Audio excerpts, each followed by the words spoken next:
Bom dia, gente! Então, aqui, vou dar dando sequência nessa série de vídeos que é do Yoga Coaching. Eu vou apresentar mais profundamente, vou aprofundar aqui num tema que é central, que eu já falei que é central, que é a autorresponsabilidade. Me lembrei agora de uma história que vai exemplificar aí o que eu quero passar para vocês. Eu vou falar sobre a autorresponsabilidade até as últimas consequências. Isso é um trabalho profundo de Yoga Coaching. E eu vou revelar nesse momento aqui que esse trabalho de Yoga Coaching é um trabalho verdadeiramente do Tantra. É um trabalho da ciência do Tantra. E eu vou estar explicando para vocês, apresentando para vocês essa ideia, justamente para que se superem visões errôneas ou equivocadas ou parciais a respeito dessa ciência maravilhosa, multimilenar, que é o Tantra e que é um yoga profundo.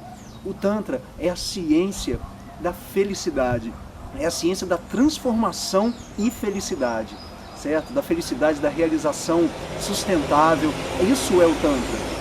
O Tantra é essa ciência cujo laboratório, como o Yoga e Tantra, são entrelaçados, é uma forma de vivenciar o Yoga, é uma forma profunda e ampla de vivenciar o Yoga. Por que eu falei isso? Porque eu vou contextualizar isso em cada vídeo. Tá? E a autorresponsabilidade é um tema central, é uma ferramenta do indivíduo, é um comportamento, como eu disse, central para a nossa capacidade de realizar nossa vida, realizar as coisas na nossa vida e viver feliz, já que verdadeiramente eu estou chamando e é mesmo a ciência da felicidade. Autorresponsabilidade até as últimas consequências. Então eu vou dar esse exemplo aí que eu lembrei agora.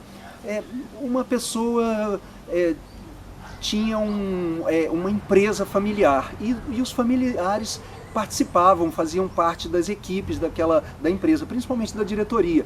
Então haviam sociedades, ela com os irmãos, haviam os pais, o pai e a mãe, na verdade foram os que criaram essa empresa anos atrás, anos antes, e aí foi passando para os filhos, então, e aí já começaram a entrar outras pessoas, porque os agregados, né, cônjuges, então havia todo um sistema familiar naquela empresa.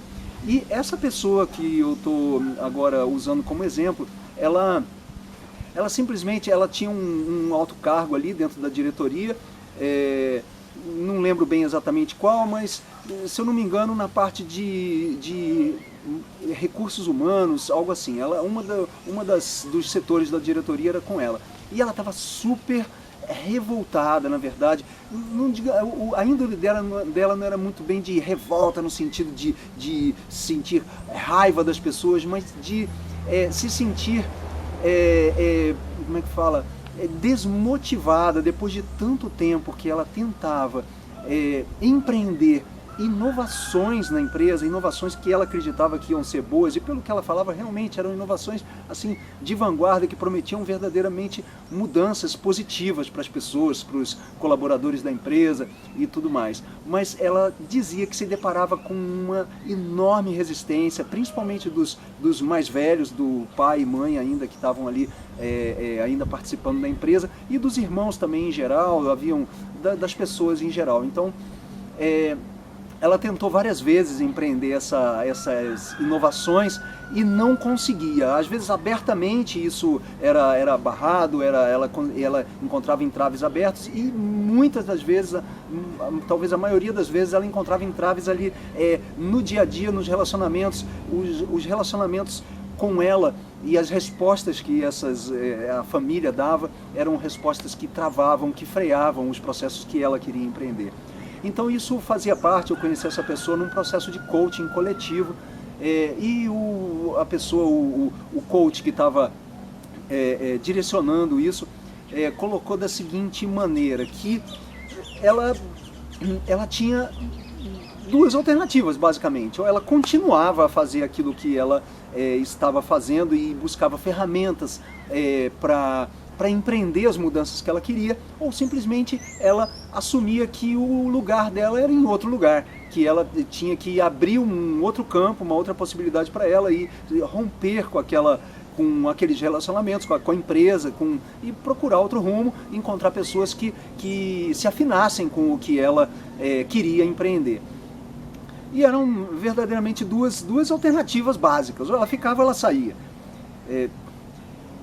E, bom, pesquisando sobre isso, ela colocando as questões dela e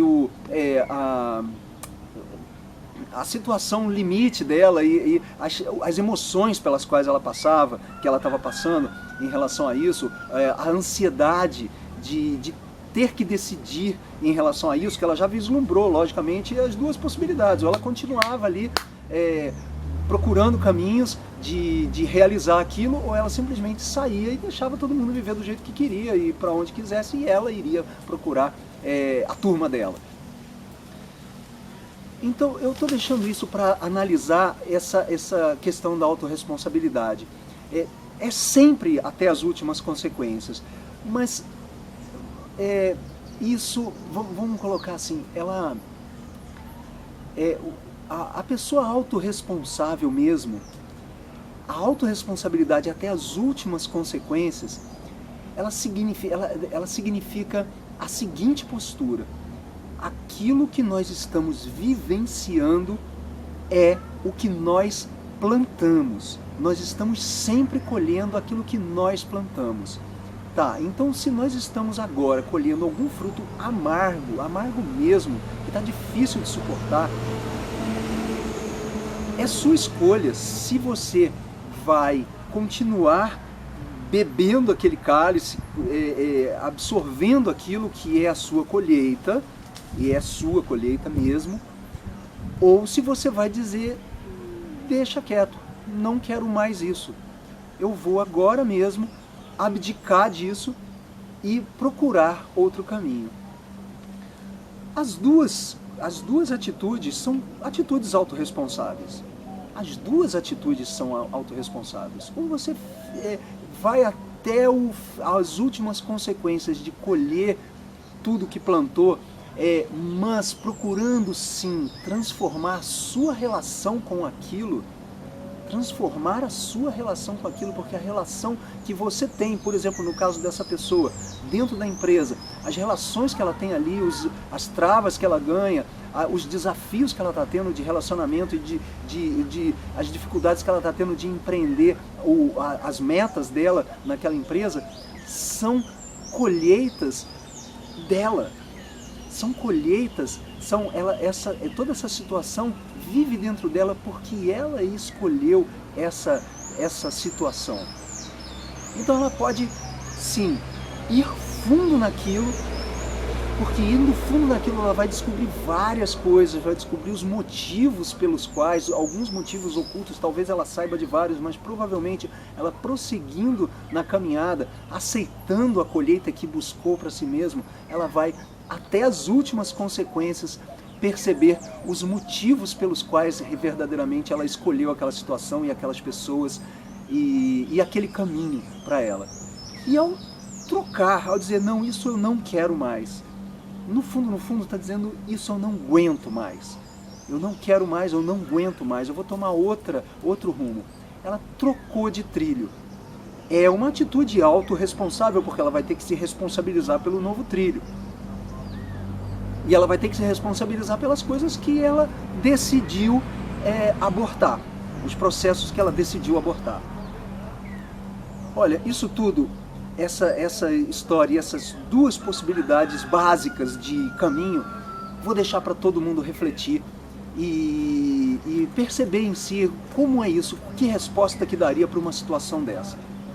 Tá? Levando em conta qual é o grau de autorresponsabilidade que você está disposto a assumir na sua atitude presente, na sua situação presente.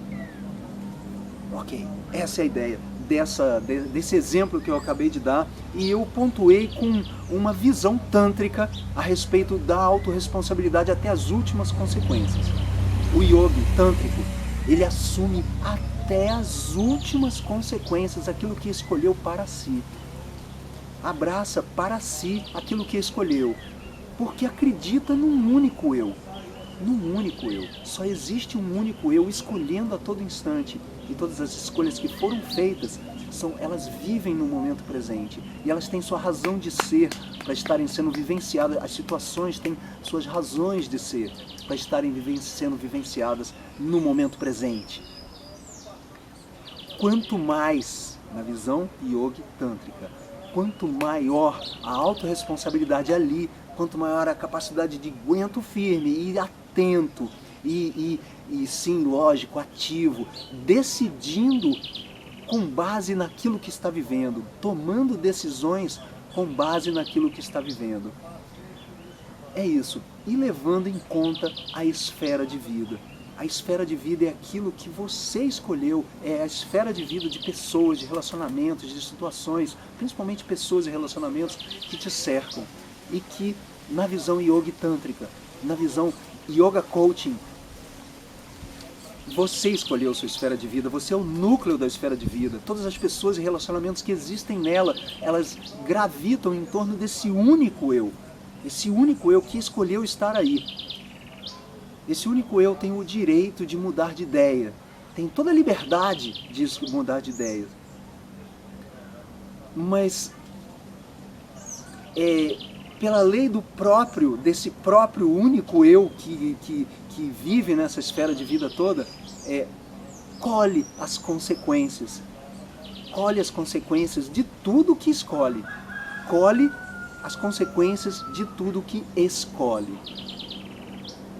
Quanto mais pleno, quanto mais sustentável for o seu passo, quanto mais ecológico, naquele sentido que eu coloquei no primeiro vídeo, quanto mais pleno for, quanto mais aqueles 7 critérios iniciais estiverem presentes, mais plena é sua colheita, mais plenos são os seus resultados, mais sustentáveis e mais feliz é o seu caminhar, mais felizes são os frutos que você colhe. Então, autorresponsabilidade, como é isso para você? Como você tomaria uma decisão em relação a esse exemplo que eu procurei dar nesse momento?